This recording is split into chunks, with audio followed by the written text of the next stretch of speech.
Section 1. A Prince and His Book. Niccolò Machiavelli, an Italian chap, wrote a book. A famous book. He called it The Prince. It's about power, how to get it, how to keep it. Machiavelli knew a thing or two about this. He'd seen politics up close. The Prince is like a guidebook for anyone who wants to be in charge. Machiavelli wrote the book for a real prince, Lorenzo de' Medici. He wanted to give him advice on how to rule Florence. Italy back then was a messy place. Lots of little states all fighting. To survive, a ruler had to be tough. That's what Machiavelli's book is all about. Being tough, even ruthless, to stay on top. Section 2. Power, what it is and how to get it. Machiavelli says power isn't about being nice, it's about getting what you want. And sometimes that means doing things others might not like. He says a ruler needs to be feared, maybe even more than loved.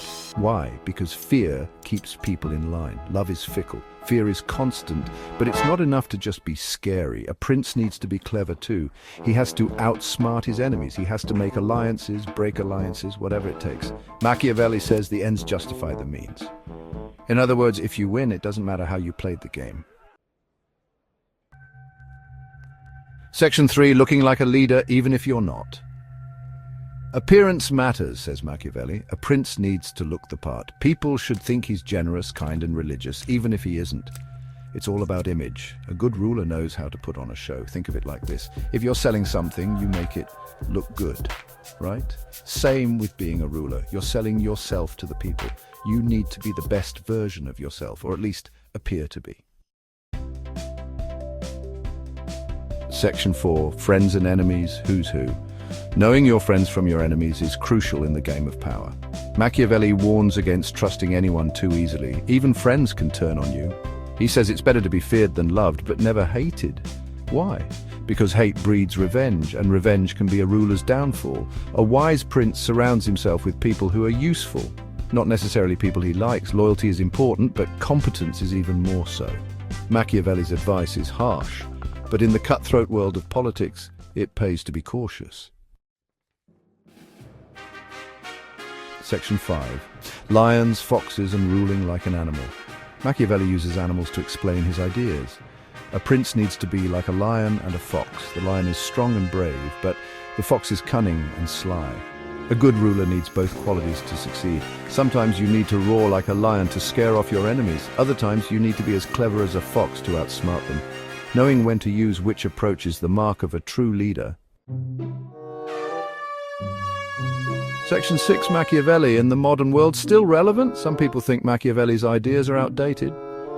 Too cynical for today's world, but are they really? Look around. We still see his principles at play in politics, in business, even in our personal lives. Think about it. Politicians trying to win votes, CEOs trying to close deals, even people trying to get ahead in their careers. They all use tactics that Machiavelli would recognize.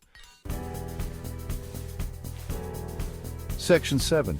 Is it okay to be a bit bad? Machiavelli's moral maze. Machiavelli's book raises some tricky questions about morality. Is it okay to do bad things if it means achieving a greater good?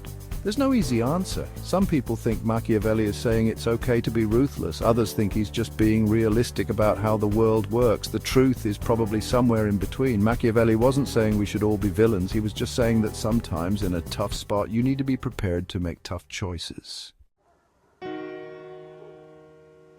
Section 8. Learning from the Prince. Timeless tips for today. So, what can we learn from this centuries-old book? Quite a bit, actually. The Prince teaches us about the nature of power. It shows us how to be strategic in our thinking, and it reminds us that sometimes being nice isn't enough to get ahead. But most importantly, it makes us think. It challenges our assumptions about right and wrong, and in a world that's constantly changing, that's a valuable lesson indeed.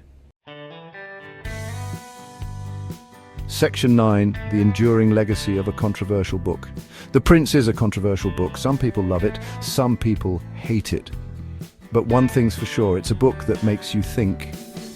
And that's why it's still relevant today, over 500 years after it was written. Machiavelli's work continues to spark debate and discussion. It forces us to confront the complexities of power and leadership. And in a world where these issues are more important than ever, that's no bad thing.